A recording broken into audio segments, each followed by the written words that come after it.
Hey guys, my name is Leah and welcome to my channel. Today I'm going to be talking about all the books that I read in April. This month was kind of all over the place in terms of my reading. The last little bit of March I didn't do any reading at all, and then I was in a really bad reading slump. I think a lot of the reasons for that are kind of what's going on in the world right now, but I was just in this reading slump, and even though I really wanted to read, I couldn't find the motivation to read, and so I wasn't really doing much reading at all. I couldn't get up the motivation to read any physical books, so I listened to a bunch of audiobooks, and that really helped me because I still somewhat felt like I was reading. And then the stay home reading rush happened, and I did a reading vlog for that, and that really helped me get my motivation back up, and then I did much more reading in the later part of April. So the first thing that I read this month was an audiobook, and that was the audiobook of Red, White, and Royal Blue by Casey McQuiston. I have already read this before. It was actually the first book that I read this year, and I had borrowed it as an ebook from the library, and then I read it and loved it, and I went out and bought it, and when it came I actually read it again. So this is my third read of that book this year, which might be the most times I've ever read the same book in 1 year. I don't know. Child me probably did a lot of rereading, but from recent memory, the most times I've read a book in 1 year. This book is just so sweet, and it's a really good comfort read for me, and it was the first thing that I read starting to get out of this reading slump, and it really helped me, and I gave it 5 stars. If you don't know what this book is about, it follows Alex Claremont Diaz, who is the half-Mexican son of the President of the United States in this fictional alternate universe, and it follows his relationship with Prince Henry of England. The second book that I read this month was also an audiobook, and it was also a reread. I tend to have a hard time listening to audiobooks of books I haven't read before because sometimes I lose focus, so when I listen to audiobooks it does tend to be rereads more of the time. And that was Every Heart a Doorway by Shauna Maguire. This is the first book in her Wayward Children series. This series follows different characters who have gone to other fantasy worlds, and it's very interesting because each of them have been to very different places, and a lot of these places have very strict rules. It's just so fascinating, and there's so many different characters with such distinct personalities that really fit with the world that they went to. I especially love the queer rep in this series, and I gave the first book 4 stars. The next book I read this month was the second book in that series, Down Among the Sticks and Bones. So this was also a reread. I also gave it 4 stars. I can't remember if I said that I gave the first book 4 stars. And this book actually goes into one of the worlds that some of the characters visited. The world itself is very interesting, and I really like the character that this book focuses on. I will say the series can be a little dark and depressing at times,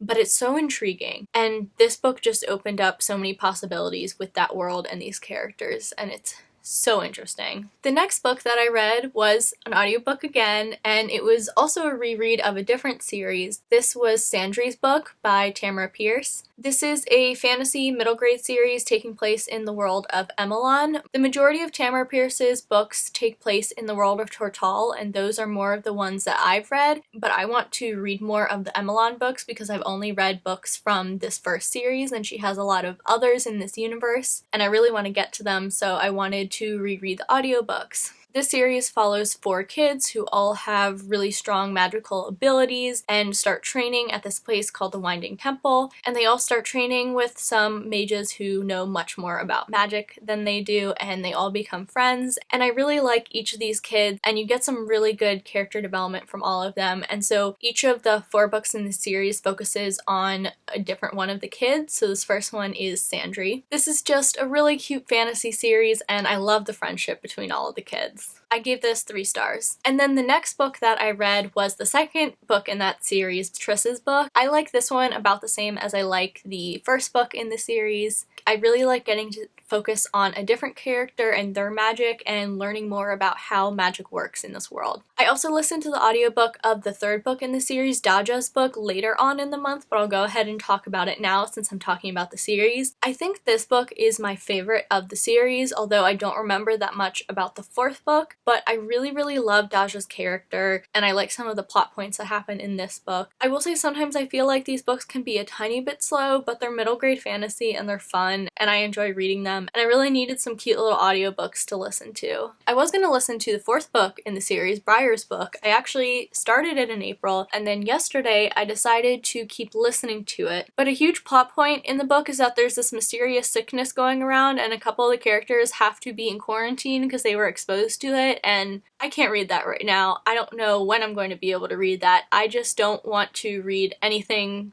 along those lines right now with everything going on in the world. I also listened to the audiobook of Beneath the Sugar Sky, which is the 3rd book in the Wayward Children series. This was again a reread via audiobook, and I really enjoyed it. I gave it 4 stars. I feel like I can't say too much about the plot of this one without spoiling what happens in some of the other books, but you do get to see a new world in this book. And like I said, I just love seeing all of the different worlds. I think they're really intriguing, and the fact that all of these worlds can exist while ours is existing and at the same time is very fascinating to me. I then listened to the audiobook of In an Absent Dream, which is the 4th book in the Wayward Children series. Can you see a pattern here? And this is actually my favorite book of the entire series. I really like the world explored in this one. It's a fictional version of The Goblin Market, and if you don't know, Goblin Market is a poem by Christina Rossetti, and an excerpt of this poem is at the beginning of this book. So I really like seeing this version of it and I just think the rules and consequences of this world are very interesting, and I really like the main character of this book, and the ending of this gets to me. So I actually gave this one 5 stars on my first read, and I also got 5 stars on my second read. And then also, later on in the month, I listened to the audiobook of Come Tumbling Down, which is the 5th and also the last one out so far book in the Wayward Children series. I actually read the physical book of this for the first time in January this year, but I wanted to reread it again via audiobook just to complete my Wayward Children audiobook reread experience. I really enjoyed this one, and involves some of my favorite characters, and I don't really feel like I can say much else about it without spoiling anything if you haven't read the rest of the series. Also gave this one 4 stars. The next book I read in April was the first physical book that I read, and this is also what really started to help me get out of my reading slump, and that was Check Please Book 2 Sticks and Stones by Ngozi Ukazu. I love this book so much. This is also a webcomic, and you can read it for free online. I will put a link to that down below. The main character of this webcomic is named Eric Biddle, or Biddy, and he is a southern gay boy who goes to college and joins the hockey team, and it's about his hockey adventures and his friends, and it's so good. Book 2 follows years 3 and 4 of Biddy, and while book 1 follows years 1 and 2 at college. I had been following the webcomic for years, and I had actually read the ending of the comic before I read the book because I got the book about a week after the last update had been posted online. I'd already read the last update and cried a lot. And then I read this book, and even the foreshadowing just from year 3 of things that happen later on and the parallels are so good.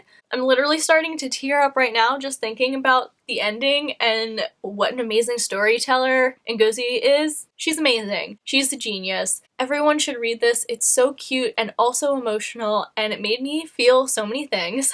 Also, I thought it was the perfect ending for this story. Also, something in this that I think is really interesting is that there are some intriguing side characters that kind of act as foils for the main characters, and what's done with them is interesting. One problem I do have with comics sometimes is that I end up wanting more out of the story, and that's definitely the case with this. I want more out of so many of the characters because I just love them so much and I want to see what happens with them, but also, it's just so brilliantly done. Also, the romance in this is everything. I love my boys. This is just so good. I gave this 5 stars.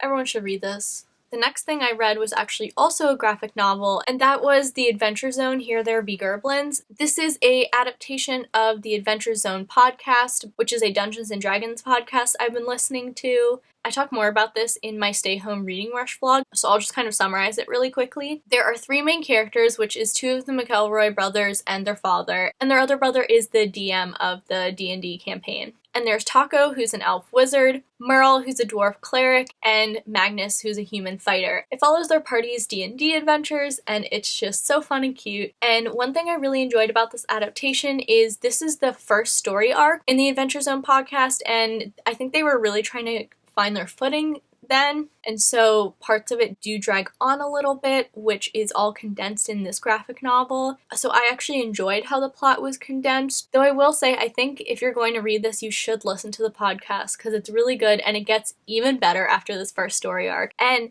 this graphic novel near the end got to the part in the podcast where I got really, really invested and I was like, okay, I'm going to continue with this. I have to keep listening. I also just love seeing fantasy graphic novels. Fantasy is my favorite genre, so something like this is just made for me. I also really enjoy the art style of this, and I can't wait to read the second one. And the third one is coming out kind of soon, so I'm very excited for that. I gave this 4 stars. The next book is also a graphic novel. I swear I don't just read graphic novels. I'm pretty sure this is actually the last graphic novel I read this month. And that is Nimona by Noelle Stevenson. This is actually a reread for me. I read this several years ago, around the time when I first started getting into comics and graphic novels. So I hadn't really remembered much about it, but I remembered enjoying it. But I did not remember how much I enjoyed this. This is so cute. I gave it 4 stars. I also read this one during the stay home reading rush. So if you want more of my thoughts on this, you can watch my reading vlog. But I just love the characters. I wish there was a sequel. I wish there was more. I always end up wanting more from graphic novels, but I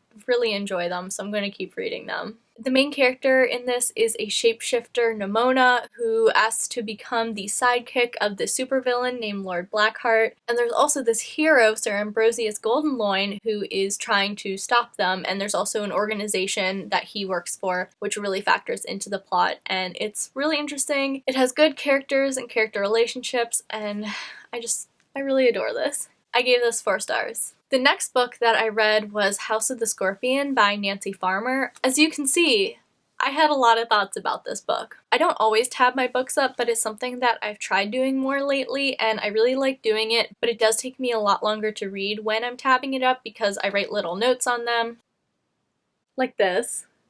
And sometimes I also put little sticky notes in that have notes for myself if I want to write something longer. This book was really intriguing to me, and that's part of the reason I really wanted to tab it up. This is another one of the books I read during the stay-home reading rush, so I'm only going to go over it briefly here. This book follows a boy named Matt who is the clone of this evil drug lord, and in this world, clones do exist, but they're not highly regarded. A lot of people actually regard them as being kind of like animals, and so Matt is not treated well, and it follows his life growing up as a clone and dealing with all the situations he's put in and the treatment of him by others. I think the premise of this is really interesting. There are such complex characters with such complex morality, and it's just so fascinating. I ended up giving this 5 stars. The next book I started reading during the stay-home reading rush, I didn't end up finishing it during the reading rush, but I still talked about it a lot in my blog, and that was A Study in Charlotte by Brittany Cavallaro. The main character of this is Jamie Watson, and at school he meets Charlotte Holmes, and they are the descendants of the original Holmes and Watson. So in this world, Holmes and Watson were real people, and Arthur Conan Doyle was just someone who helped publish their stories. He wasn't the writer of their stories since they were real people. So they go to school together, and then there's a murder, and someone's trying to frame them for the murder, so they have to work together to figure out the truth. I thought this was entertaining, but didn't completely blow me away. I did enjoy reading it. I may end up reading more of the series. This was an entertaining and quick read, and that was kind of exactly what I needed right then. I will say there's definitely some trigger warnings for this book, and I'll try to put those in the description below. The next book that I read was a chunker, and that was The Nightingale by Kristen Hanna. This is an adult historical fiction book that follows 2 different sisters during World War II and kind of what happens to them and the journeys they take. It spans several years, so there's definitely character development. I did want a little bit more out of the characters and some of their relationships, and one of the characters, Isabel, kind of annoyed me in the first 2 chapters that she was in, but she did really grow on me by the end. This is very sad. There's definitely a lot of discussions of the war and violence. So there are definitely some trigger warnings related to that in this book. What I really loved about this book and what stuck out to me was the writing. Kristen Hanna's writing was so beautiful and so descriptive. She would describe little tiny details about just like potatoes that someone was cooking for dinner, and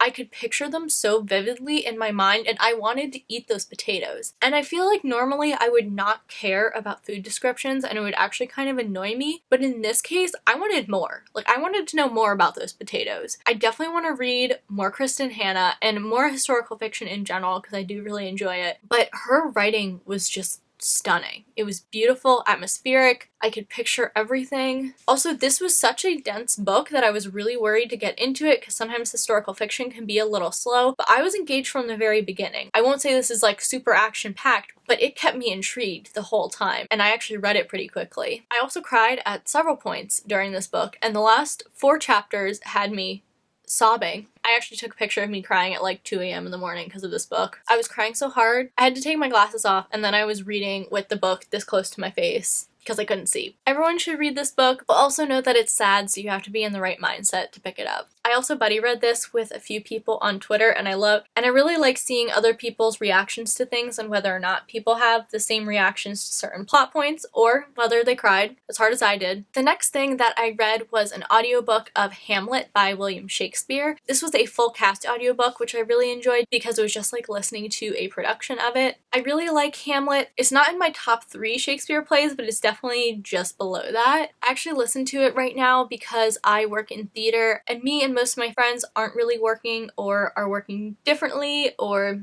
having weird scenarios with work right now, and a bunch of us decided to do kind of a fake project of a production of Hamlet, and I have read Hamlet, but it's been a while, so I wanted to listen to it to remind myself of everything. I gave Hamlet 4 stars. The next thing that I read was Frog and Toad Are Friends by Arnold Lobel. You might be wondering, why are you reading a very simple children's book? It was a free checkout on Hoopla that didn't count towards your monthly checkouts, and I saw it and I checked it out. I really liked Frog and Toad as a kid, and I thought it would just be a cute thing to read. I read it at like 3 in the morning, and there was a narration that went along with it because it's meant to be like a read-along for tiny children. So there's a little narrator reading along to all the words, and each word lit up as he read it, and it was so cute. It's so wholesome. When I read it, it was 3 a.m. and it was probably because of that, but I almost cried. Frog and Toad are just such good friends, and also they are gay icons. It was just so cute. I'm an adult, and yet I almost cried over a children's book at 3 in the morning. So I recommend Frog and Toad because they're just adorable.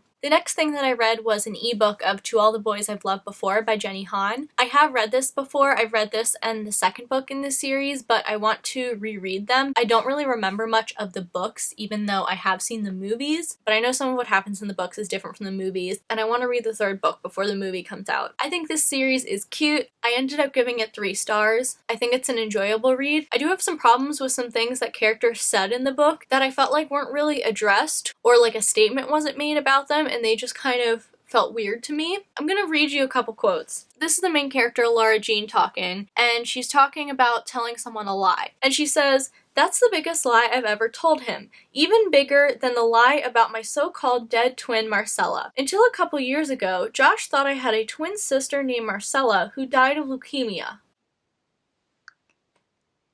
I don't even know what to say to that. I didn't like it. Then the main character talks about lying again later, this time talking about lying to her little sister, and she says, "Oh, I used to lie all the time as a kid." Yeah, I know, you told your friend that you had a dead twin sister when you didn't. I didn't think of it as lying, though. I thought of it as playing make-believe. I told Kitty she was adopted and her real family was in a traveling circus. It's why she took up gymnastics. I thought like, oh, maybe this is a typical sibling thing. But then I texted 2 of my best friends who are sisters, and I was like, is this a normal sibling thing? Because I'm an only child, so I don't know. And they were like, no, that's kind of weird. So glad my instinct was right. I also have a little bit of a problem with the love interest, who I really loved in the movie. I thought they were cute, but also during the second movie, I had some opinions about him, and I am very worried about what the end result of the books are going to be because I have opinions on who Laura Jean should end up with, and I have the feeling that I'm going to be disappointed. So we'll have to see about that. Also, I just realized I haven't talked about the plot of the book. I feel like most people know what this book is about, but the main character, Laura Jean, has all these letters that she wrote to all of the boys that she's loved before in her life. They were never meant to get sent out, but then somehow they get sent out and the boys get the letters, and one of them is Peter Kavinsky, who's a popular boy at school, and he had just recently broken up with his girlfriend, and also Laura Jean wants to distract this other guy who a letter got sent to, and they end up in a fake relationship. So literally everyone else in their lives think that this relationship is real. And so Laura Jean is still friends with this other boy who a letter got sent to, but Peter doesn't like her being seen around him or alone with him, because clearly a girl and a boy cannot hang out without it being a thing. And so this boy's name is Josh Sanderson. So this little excerpt I want to read is, "At dinner, I got a text from Peter. It says, if you're going to hang out with Sanderson, can you at least not do it in public?" If someone ever tells you who you can and can't hang out with, red flags everywhere. I just did not appreciate that. Other people may have different opinions of Peter. I don't know. If any of these things also bothered you, please tell me. But also if you weren't bothered by them, tell me, because I'm just interested to see what people's thoughts on this are, because when I first read these, I don't remember any of these things happening. So I don't know if I was just too young to notice and pick up on this stuff or what. Please talk to me about To All the Boys I've Loved Before, because I would love to hear your thoughts. The last book that I read in April was Language of Thorns by Leigh Bardugo. This is a collection of 5 fairy tales set in her Grishaverse. I thought they were really interesting and each one was very different. Some of them I thought were just okay, but then there were a couple that were really, really good, and I loved the last one of the book, which I also think was the longest. And honestly, reading this whole book was worth it just for that last one. I really like her interpretation of the mythology of her own fantasy world and how our classic myth and folktales wouldn't exist in her world, and her take on what would exist. I think it's really, really interesting to examine that. Also, there was some cute artwork in the book that I really enjoyed, and it was also a pretty quick read. It's pretty short, so I really enjoyed reading this. I'm planning on reading King of Scars soon. I haven't read that, and I asked someone if I had to read this before reading King of Scars, and they said no, nothing in King of Scars is impacted by this. It's just a collection of fairy tales, but they were like, I really enjoyed it. You should read it, and I picked it up, and I'm really glad I did because I really enjoyed this. So that was 19 books that I read in the month of April. I almost said May. It is May now. 10 of those were audiobooks, and that's a big part of the reason I was able to get through so many books with all of my struggles with reading this month. I wouldn't have gotten through nearly as many books if I hadn't listened to so many audiobooks, especially shorter audiobooks, because both the Wayward Children and Circle of Magic books are pretty short. Also, did I ever say that series is called Circle of Magic? If I didn't, now I'm telling you, that is the Circle of Magic series by Tamara Pierce. The end of this month was better reading for me, and I'm really hoping that will carry with me into May and I'll be able to do some good reading. Especially because my May TBR is a lot. Because I'm doing this fun unhaul challenge, which led to a lot of books, and I'm also doing the Asian Readathon. So there are a lot of books that I'm going to read in May. It's currently May 5th, and so far I have read 1 book in May. Thank you guys for watching my April wrap up, and I'll see you later. Siri, I was not trying to talk to you. I couldn't get up the red, white, and white.